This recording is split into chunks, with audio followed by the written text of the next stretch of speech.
Randy, thank you. The other story that we're following for you is the Secret Service and how they're investigating the second assassination attempt against former President Donald Trump in 2 months. So this is raising more questions about Trump's security. Joining us right now is former Secret Service agent Mike Matranga. Mike, thank you so much for taking the time to talk to us. Thank you. It's an honor to be here with you. Well, I wanted to ask you, this latest threat happened while Trump was playing golf, and we're hearing that the suspect was outside the golf course for as long as 12 hours. So what does that say about the security situation? Well, I think that the American people need to understand that the security of the former president was raised even at the Butler rally due to a foreign threat. Since the assassination attempt on the 13th, there has been additional resources and assets that have been sent over to the presidential or former president's detail.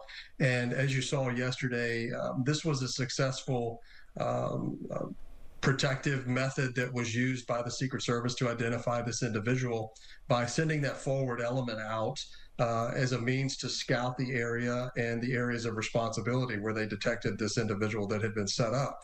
The bigger question is, how did this individual, if this was an off-the-record movement, as the director stated earlier in the press conference, how did he know 12 hours ahead that the president would be on that golf course? Those are some larger questions that I think that need to be answered. And what kind of security has, or resources like you were talking about, has sort of been provided now that you may know of that has happened in the past after that July assassination attempt in Philadelphia?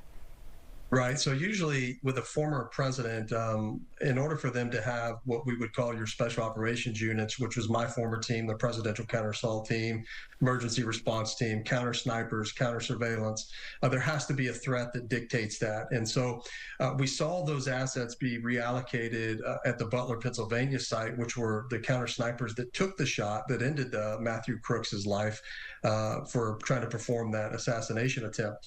Since then, we know that there's been additional assets and resources sent over.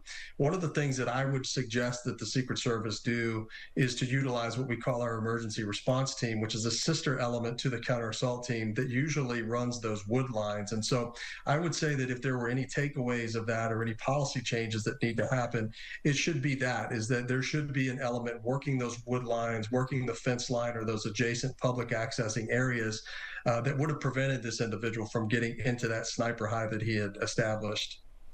All right. Former Secret Service agent Mike Matranga, thank you so much for your time and insight.